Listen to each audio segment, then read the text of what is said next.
ചൈനയുടെ ബിസിനസ് തന്ത്രങ്ങളും അതിൻ്റെ ഗൂഢനീക്കങ്ങളും ഒരിക്കലും ആസൂത്രണമില്ലാതെ നടക്കുന്നവയല്ല. 2019 കോവിഡ്-19 പടർന്നപ്പോൾ ലോകം സാമ്പത്തികമായി തകർന്നപ്പോൾ പോലും ചൈന അതിനൊരു ബിസിനസ് അവസരമായി മാറ്റി.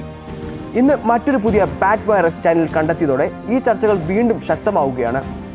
മഹാമാരികളെ ചൈന ഒരു തകർച്ചയായി കാണുന്നതല്ല, മറിച്ച് സാമ്പത്തിക വളർച്ചയ്ക്ക് ഉപകരിക്കുന്ന ഒരു അവസരമായി കണക്കാക്കുകയാണോ?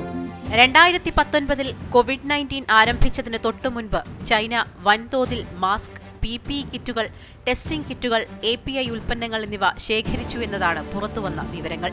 ഈ ഉൽപ്പന്നങ്ങൾ ആഗോളതലത്തിൽ ലഭ്യമാകുമ്പോൾ ചൈന അതിന്റെ വില നിയന്ത്രിച്ചു. അതിലൂടെ 2020 മാത്രം 60% വിൽപ്പനയിൽ വർധനവുണ്ടാക്കി. ലോകം മഹാമാരിയുടെ ഭീഷണിയിൽപ്പെട്ടപ്പോൾ ചൈന അത് ബിസിനസ്സായി കണ്ടു. ഇന്ത്യ, അമേരിക്ക, യൂറോപ്പ്, ആഫ്രിക്ക എല്ലാ രാജ്യങ്ങളും മഹാമാരിയിൽ ചൈനയിൽ നിന്ന് നിർബന്ധിതമായി ഉൽപ്പന്നങ്ങൾ വാങ്ങി. ഇന്ത്യയിൽ മാത്രം 75% മാസ്കുകളും PPE കിറ്റുകളും ചൈനയിൽ നിന്നാണ് ഇറക്കുമതി ചെയ്തത്.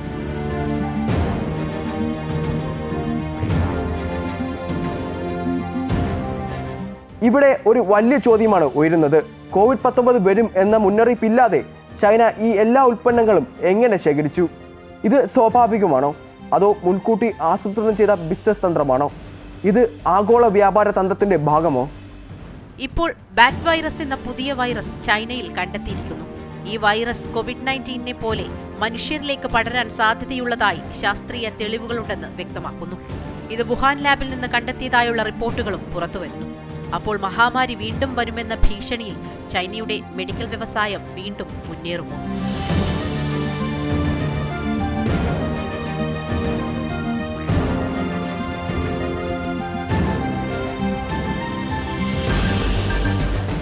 ഇനി നമ്മൾ ചർച്ച ചെയ്യേണ്ട പ്രധാന ചോദ്യങ്ങൾ.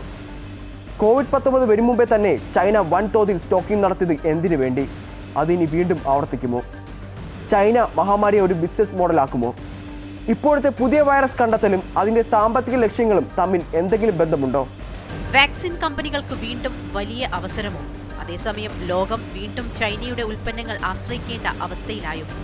2019 മുതൽ 2021 വരെ ചൈനയുടെ ബിസിനസ് വളർച്ച പരിശോധിക്കുമ്പോൾ ചൈനയിൽ നിന്നുള്ള ചില പ്രധാന കമ്പനികൾ വലിയ ലാഭമുണ്ടാക്കിയിരുന്നു. വാക്സിൻ നിർമ്മാണത്തിലൂടെ സിനോഫാം, സിനോവാക് കമ്പനികൾ വൻ നേട്ടമുണ്ടാക്കി. BYD, ഫോക്സ്കോൺ, മാസ്ക്, PPE കിറ്റുകൾ എന്നിവ ഉൽപ്പാദനം ഉയർന്നു. അലിബാബ, JD.com ലോക്ക്ഡൌൺ സമയത്ത് ഓൺലൈൻ വിൽപ്പനയിൽ റെക്കോർഡ് ലാഭമാണ് ഉണ്ടാക്കിയത്. ലോകം ദുരിതത്തിലായപ്പോൾ ചൈന ഇതിനെ ഒരു സാമ്പത്തിക വളർച്ചയ്ക്കുള്ള ചവിട്ടുപടിയായി ഉപയോഗിച്ചു.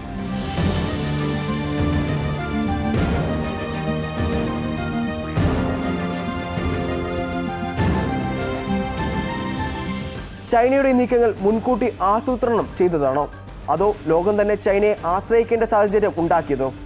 ഇതിന് പിന്നിൽ ഗൂഢനീക്കമാണോ, അതോ തന്ത്രപരമായ ഒരു സാമ്പത്തിക നീക്കമാണോ?